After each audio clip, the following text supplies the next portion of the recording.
आज हमने कल सीरीज शुरू की थी और उसमें हमने 20 क्वेश्चन किए थे। आज हम करेंगे सीरीज़ का पार्ट 2 जिसमें हम आगे के क्वेश्चन देखेंगे। तो अब आगे का क्वेश्चन है, कर्ण के किले के अवशेष किस स्थान से प्राप्त हुए थे? मिथाथल, कलायत, पिंजौर या फिर थानेसर। तो जो कर्ण के किले के अवशेष हैं वो हमें प्राप्त हुए थे थानेसर से। तो इसका जो सही ऑप्शन है वो है बी, थानेसर। ये मिथाथल है, ये भिवाड़ी में है, पिंजौर पंचकुला में, और जो ये कलायत है ये है हमारा कैथल में। अब उससे अगला क्वेश्चन है, हरियाणा क्षेत्र के किस काल की सभ्यता को सीसवाल सभ्यता कहा जाता है? पूर्व पाषाण काल को, हड़प्पा काल को, नव पाषाण काल को या वैदिक काल को? तो इसका जो सही ऑप्शन है वो है नव पाषाण काल को सीसवाल सभ्यता कहा जाता है। जो ये सीसवाल सभ्यता है यह है हिसार में, तो इसको ये नव पाषाण काल को सीसवाल सभ्यता कहा जाता है। अब आगे का क्वेश्चन देखते हैं, हरियाणा के किस स्थान से नव पाषाण युगीन कृषि बस्तियों के प्रमाण मिले हैं? सीसवाल से, बनावली से, राखीगढ़ी से या मिथाथल से? तो इसका जो सही ऑप्शन है, जो नव पाषाण युगीन कृषि बस्तियों के प्रमाण मिले हैं वो मिले हैं सीसवाल, हिसार से। जो बनावली है ये पड़ती है फतेहाबाद में, राखीगढ़ी ये भी हिसार में, और मिथाथल है ये भिवानी में है। तो इसका जो सही ऑप्शन है वो है सीसवाल।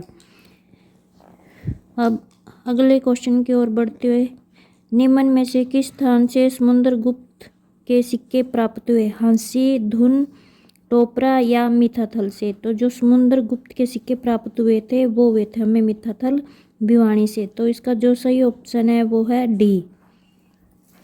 अब अगला क्वेश्चन देखते हैं, निम्न में से किस ग्रंथ से रोहतक का उल्लेख मिलता है? दिव्य वेदांत से या मंजीरा निकाय, कथाकोश या नकुल दिग्विजय से?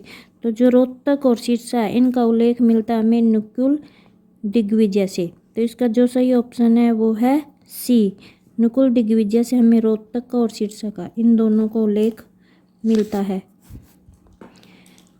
अगला क्वेश्चन देखते हैं, प्राचीन काल में हरियाणा राज्य अन्य किस नाम से जाना जाता था? ब्रह्मवर्त प्रदेश, ब्रह्मा की उत्तरवेदी या ब्रह्मर्षि प्रदेश या फिर ये सभी?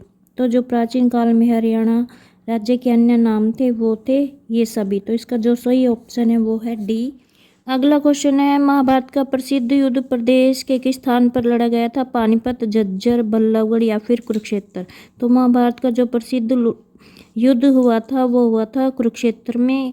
इसके अलावा जो पानीपत में वो मुगलों के हुए थे 3 युद्ध, तो कुरुक्षेत्र में हुआ था हमारा महाभारत का प्रसिद्ध युद्ध। देखते हैं, भगवान श्री कृष्ण द्वारा विश्व प्रसिद्ध गीता का उपदेश हरियाणा के किस स्थान पर दिया गया था? रेवाड़ी, पेहवा, पानीपत या फिर कुरुक्षेत्र में?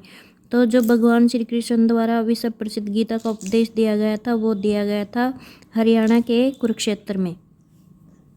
अगला क्वेश्चन देखते हैं, युद्धय काल में हरियाणा प्रदेश को निम्नलिखित में से किस नाम की संज्ञा दी गई थी? तो युद्धय काल में हरियाणा प्रदेश को जो संज्ञा दी गई थी वो दी गई थी बहुधान्यक प्रदेश के नाम से।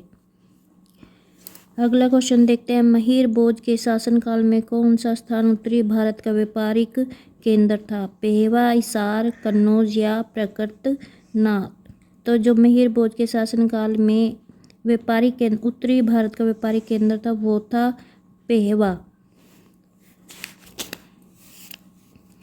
कुणिद गणराज्य का क्षेत्र वर्तमान हरियाणा के किस जिले में विस्तृत था? हिसार में, रोहतक में, भिवानी में या फिर अम्बाड़ा में? जो कुणिद गणराज्य का क्षेत्र का हरियाणा के अम्बाड़ा जिले में विस्तृत था।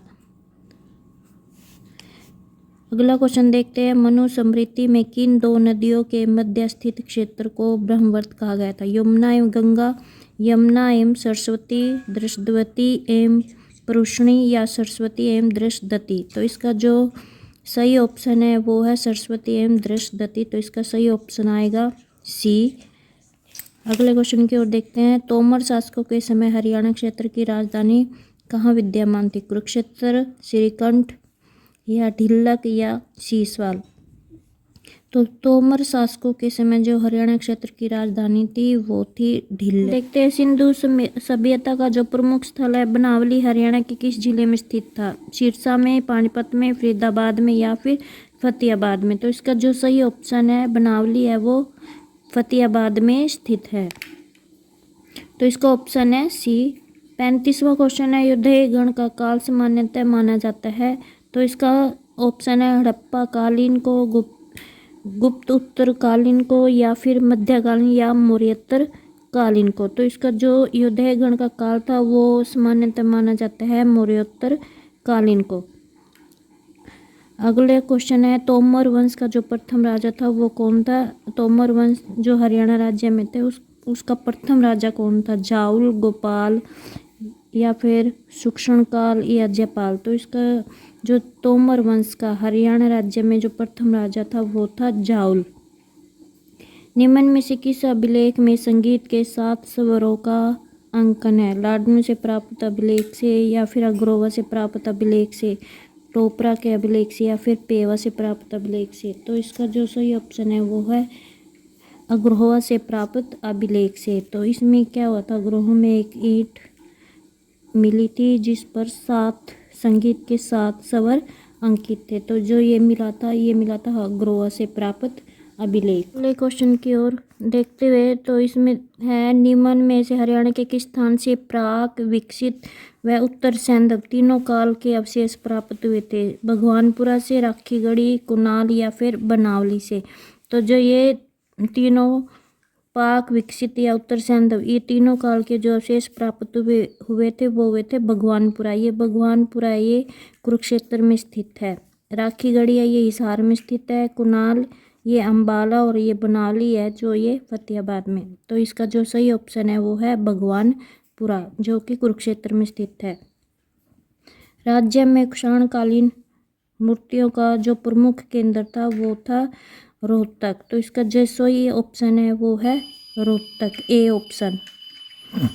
जो कुषाणकालीन जो मूर्तियाँ मिली थी वो मिली थी रोहतक से। उसके बाद देखते हैं अगला क्वेश्चन, निम्नलिखित कथनों पर विचार कीजिए। बनावली बनास नदी के तट पर अवस्थित था या फिर बनावली की खोज आर.एस. बिष्ट ने की थी? तो इसका जो सही ऑप्शन है वो है बनावली की खोज आर.एस. बिष्ट ने की थी। तो इसका जो आंसर है वो है बी ऑप्शन, केवल दूसरा, क्योंकि ये पहले जो बनावली है बनास नदी के तट पर अवस्थित नहीं था। आज के लिए बस इतना ही, बाकी के क्वेश्चन हम कल देखेंगे। इस सीरीज को आगे बढ़ाते हुए बाकी क्वेश्चन हम कल करेंगे।